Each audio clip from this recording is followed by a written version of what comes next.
Hi, this is Professor Fernandez, and this is video 1 in lesson 23. We're talking here about the limits of exponential, log, and trig functions. And you see on your screen 4 examples from Calculus Simplified that we are going to do in a minute.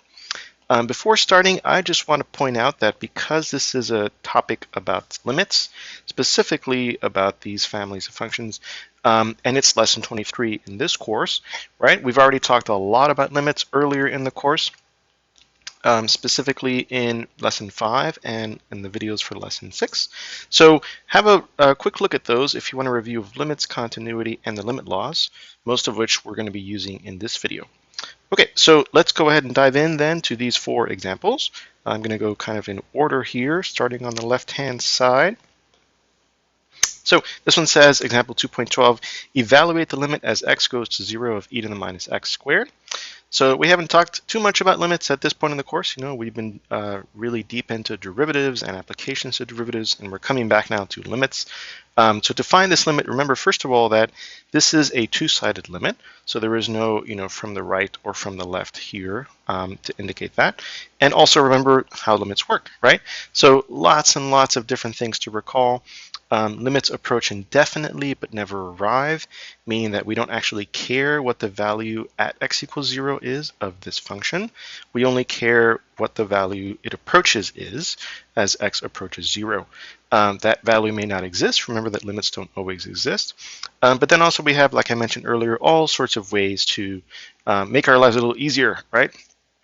The main one I'll be using here is the limit of a continuous function. So e to the minus x squared is a continuous function. It's a composite of two functions. So it's e to the something, and then we're putting in negative x squared. So then e to the x we know is continuous, as do also we know minus x squared. So each one of these is a continuous function. So we have our theorem from long ago that the composite function, the composition of continuous functions is continuous. Okay, so in that sense, we can rely on that very nice theorem to then say, oh, the limit of this function is literally the value at x equals 0. Which e to the minus 0 is just e to the 0, which is 1. So the answer for our limit here is 1. Okay, so that's nice. Very quick way to do this. Again, remember back to when we talked about limits. Other ways you could have done this, well, you could have maybe come up with a table of values and approximate or get close to 0 for using values very close to it. Maybe from the right here, maybe from the left here. And then you get a bunch of y values that seem like they're going to be approaching 1. So that, again, will give you some sense of what the limit is, but not actually use some sort of established theory, calculus theory, to determine the limit itself. So I would stick with what we did here because we have a theorem that tells us that the function that we're looking at is continuous, and that by definition, the limit of a continuous function is equal to the y value at the c value, in this case 0, that we are approaching. So, okay, let's move on here to the bottom one. This is a function that involves some sine and cosines. So here we have a very similar theorem again. So we know that sine x is continuous. That is one of the theorems. And we also know that the quotient of two functions is continuous wherever the denominator is not equal to 0. So that's one thing we have to check, right? Is the denominator equal to 0 at pi? Let's do a quick check. So what is 3 pi plus 2 sine of pi? Well, sine of pi is 0, so that just leaves me with 3 pi, and that is definitely not 0. So this function is a quotient of continuous functions so long as we are near this point, pi, right? There are x values where the denominator is 0. We don't have to bother solving for that because we're not approaching that point, right? We're approaching pi. We just found out that the denominator is not 0 there. So we're taking the limit of a continuous function. So once again, we can just substitute in the x value, I should say, of a function continuous at this c value. We can then substitute in this value. And what do we get? This over here should be a pi. We get the same thing that we just got over here, right? So we borrow that. This is 0, so I get 1 over 3 pi. And that is the value for our limit. Okay, so moving right along to the next example here. Now we're dealing with the limit involving logarithmic functions. Similar approach here, right? At this point in the course, we look for continuity because that makes evaluating limits very easy. Later on in the other videos in this lesson, I will show you what happens when things get a little more complicated. So you might be catching on that all these limits involve continuity in this video, and that's by design.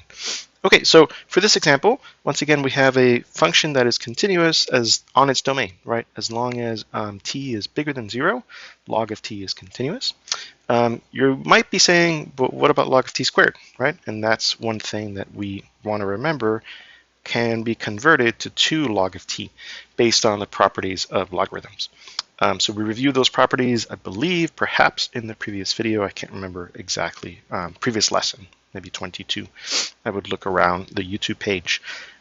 Great, so I can actually keep going here to go ahead and look at my limit. So I've converted the limit that I'm given to the limit of this function that I'm now going to investigate. Did I have to do this? Not really, but it helps a little bit because remember I can pull out the 2 here and then just worry about this function. Okay, so I can analyze this function a little bit easier than I can this function because again, log of t is one of those standard graphs and functions at this point that we have talked about and know a lot about. And in particular, we know that log of 2 is a very well-defined number. It's 0.693 in decimal form, keeps on going. And 2 is obviously not 0. So in other words, this function is a quotient of functions that are continuous at 2. So again, I can apply my usual result and claim that this is equal to the that this limit is equal to the value at t equals 2 of the function. So that leaves me exactly with this quantity that I've written down, and that is my answer. Simple and straightforward, provided again you understand all these intricacies, so that takes some time. Remember, we are in lesson 24 or 23, I guess. Okay, so how about example 2.16 here? This one looks a little more complicated, but again, you might have guessed that this function is probably going to end up being continuous. Let's just double check here, right? Tangent squared t is tangent of t squared. Remember, there's a bunch of places where tangent has a horizontal asymptote, but pi is not one of them, because remember that tangent is sine over cosine. So everywhere that cosine of t is 0, we have a problem. But at pi, cosine of pi is -1, so we don't have a problem in that denominator. And then we're taking tangent t and we're dividing it by square root of 1 plus t squared. This function is never 0 in our class, right? There's no t value you could plug in that would make 1 plus t squared or the square root of that equal to 0. So when we divide this by 1 plus t squared square root, divided by 1 plus t squared square root. This function, once again, is perfectly nice and continuous at t equals pi.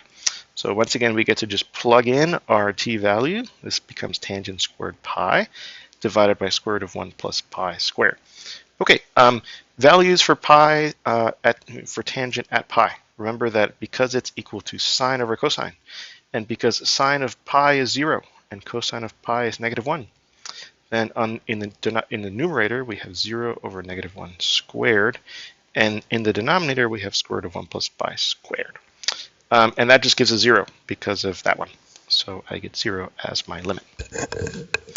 Okay, so I'm just going to zoom out here then and mention a few quick things.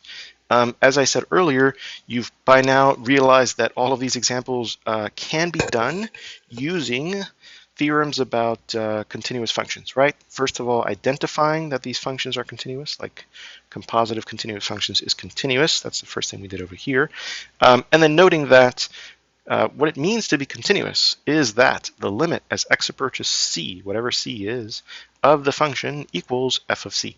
So in other words, translation, we can just substitute in the c value in for the x, or whatever the variable is, and then the answer is the limit, or the limit is the answer, same thing. Okay, we did that in each one of these 4, but again, I flashed up the table over here You could try to graph this. There are other ways to get some intuition or some information about whether, in fact, the values that we've obtained here, values we've obtained, let's see, here, here, here, and here are in fact the limit, right? So a variety of ways to do that, but I would stick with, if you want to claim that these are the values, theory that you can draw on as we've drawn on, for example, the continuity results, so that you can in fact back up these answers when someone asks, how do you know, right, that the limit is actually equal to 1 over 3 pi? Okay, that's all for now. I hope to see you in the next video.